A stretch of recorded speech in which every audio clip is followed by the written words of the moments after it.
Assalamu alaikum. This is Dr. Laiba Asghar. Welcome to MIRS. Today the topic of our discussion is palliative care. तो first of all हम इसकी जो है ना outline देख लेते हैं कि इस टॉपिक्स में हमें क्या क्या हम इसमें पढ़ेंगे। तो इसकी टॉपिक आउटलाइंस हैं कि हम इसका इंट्रोडक्शन होता है, इसका इंट्रोडक्शन देखेंगे कि what is this and types of palliative care देखेंगे कि कौन कौन सी टाइप्स हैं इसकी और कौन है पर्सनस हैं जो कि पैलिएटिव केयर परफॉर्म करवाते हैं, इसके प्रिंसिपल्स क्या हैं और इसके रिज़ल्ट्स क्या आते हैं।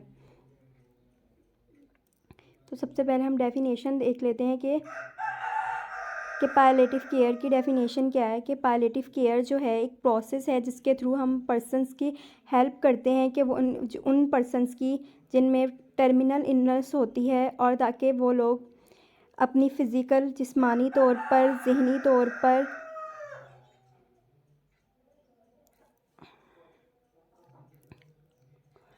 ज़हनी तौर पर बेहतर परफॉर्म कर सकें। अपने इन्वायरमेंट में जो उनकी लिमिटेशन है, लाइफ प्रेफरेंसेस हैं, वो अच्छे तरीके से इसको परफॉर्म कर सकें। अच्छा, बेसिकली जो होता है ना पैलिएटिव रिहैबिलिटेशन क्या है, वो है एक पैराडाइम है जो कि इंटीग्रेट करता है रिहैबिलिटेशन एलिमेंट को, सेल्फ मैनेजमेंट को, सेल्फ केयर को, किसमें holistic model of palliative care को। अच्छा, बेसिकली ये जो है ना एक इंटरडिसिप्लिनरी अप्रोच है कि बहुत सारे डिसिप्लिन मिलते हैं इसमें, फिर एक टीम बनती है और फिर ये टीम जो है ना मिलकर वर्कआउट करती है कि पेशेंट जो है जल्द से जल्द बेहतर हो सके। तो इसमें जो है इसकी टीम में कौन कौन से मेंबर्स आते हैं, इसमें एक नर्सेज आती हैं, डॉक्टर्स आती हैं, साइको सोशल प्रैक्टिशनर्स आते हैं, अलाइड हेल्थ प्रोफेशनल्स आते हैं। इसके अलावा जो है ना हम पेशेंट्स के साथ जो कि इम्पोर्टेंट पार्ट होता है हमारे टीम मेंबर्स का, कि अगर हम पेशेंट को इन्वॉल्व नहीं करेंगे अपने ट्रीटमेंट प्रोसीजर में तो हमारा वो ट्रीटमेंट प्रोसीजर इनकम्प्लीट रह जाता है, वो गुड रिज़ल्ट नहीं देता। तो हमारा जो पेशेंट को हमने लाजमी करना होता है, उसके अलावा उसके रिलेटिव्स को और कैरियर को, क्योंकि वो उसे सपोर्ट करें कि अचीव कर सके वो उनके गोल्स एंड प्योरिटीज़ को। फिर आते हैं इसकी एम्स ऑफ पैलिएटिव रिहैबिलिटेशन। इसमें क्या होता है कि हमने फंक्शंस ऑप्टिमाइज़ करना होता है पीपल्स का, ताकि वो जल्द से जल्द सेहतयाब हो सके। हमने उन्हें जल्द से जल्द फुली तौर पर ख़ुद के ऊपर डिपेंड करना सिखाना होता है और इसमें हम खुद विद चॉइस एंड ऑटोनॉमी देते हैं कि पेशेंट की खुद ऑटोनॉमी होती है कि वो खुद से कर सकते हैं, आज़ाद होता है। पेशेंट को हमने आज़ाद बनाना होता है बेसिकली कि वो अपने काम खुद आसानी से कर सके।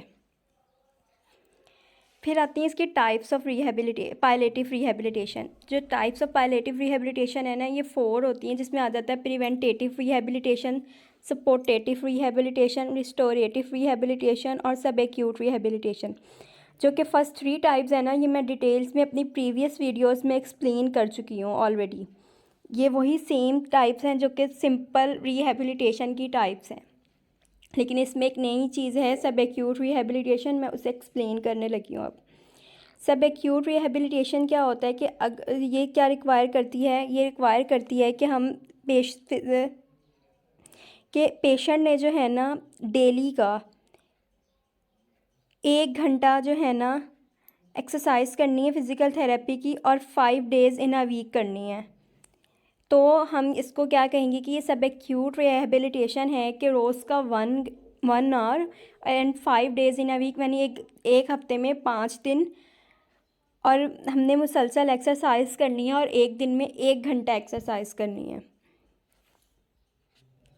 तो बेसिकली जो है ना ये को एडमिनिस्ट्रेटर नहीं कर सकते हम मेडिकल हॉस्पिस बेनिफिट के लिए।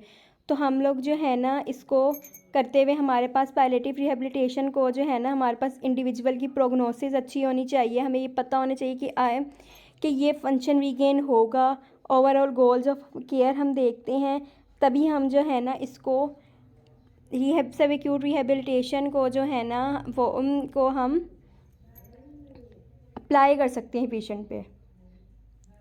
अच्छा, फिर आता है कि कौन कौन से पर्सन्स हैं जो पैलिएटिव केयर्स को परफॉर्म करवा सकते हैं, जिसमें आ जाता है फ़िज़िकल थेरेपिस्ट, ऑक्यूपेशनल थेरेपिस्ट और speech language pathologist. Physical therapist, जो फ़िज़िकल थेरेपिस्ट होता है ना वो मेन पार्ट होता है, और ये मोस्टली जो कंडीशंस होती है पेशेंट की वो जिसमें जो भी कंडीशंस आ रही होती हैं उसको जो एड्रेस कर रहा होता है वो बेसिकली फ़िज़िकल थेरेपिस्ट होता है।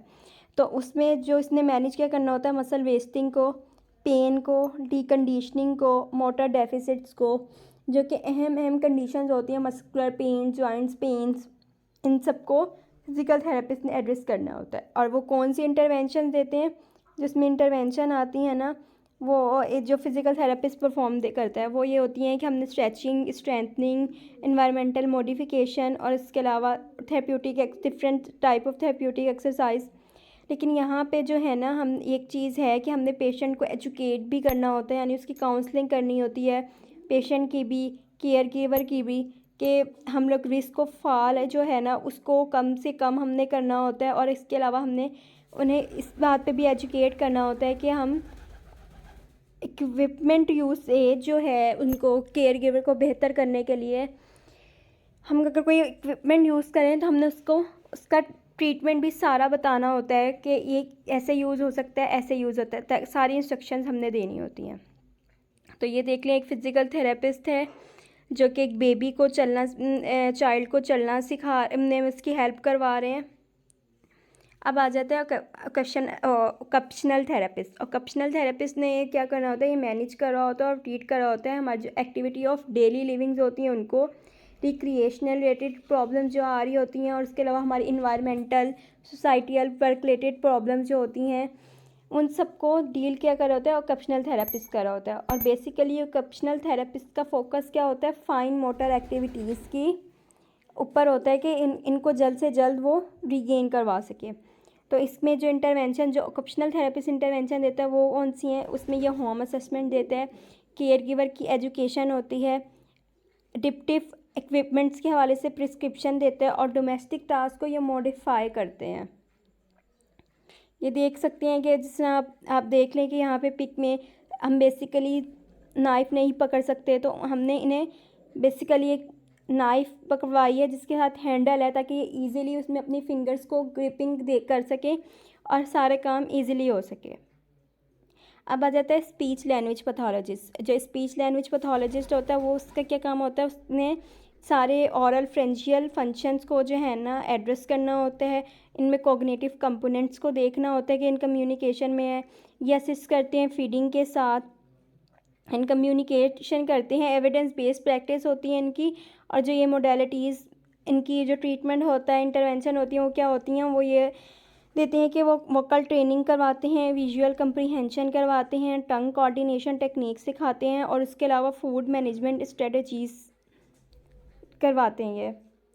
तो ये स्पीच लैंग्वेज पैथोलॉजिस्ट है जो चिल्ड्रन को जो है ना स्पीच बोलना सिखा रहे हैं बेसिकली।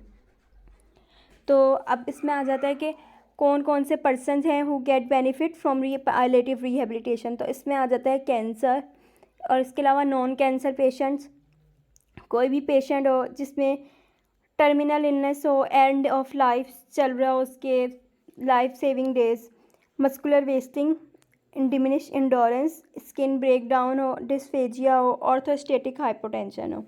यहाँ पे हम टॉपिक को जो है ना एंड कर रहे हैं। नेक्स्ट हम इससे पायलेटिव केयर के प्रिंसिपल्स देखेंगे नेक्स्ट टॉपिक में। ये बहुत अहम टॉपिक है, इसको गौर से समझिएगा, पढ़िएगा। ये यूनिवर्सिटी इंपॉर्टेंट क्वेश्चंस हैं, और एज इट इज़ आता है पेपर में कि पायलेटिव केयर क्या होती है, इसके कंपोनेंट्स क्या होते हैं, इसकी टीम में क्या कौन कौन से आते हैं, इस तरह से इसका एक क्वेश्चंस आता है पेपर में। तो ये एक पेपर वाइज एक इम्पॉर्टेंट क्वेश्चन है यूनिवर्सिटी वाइज।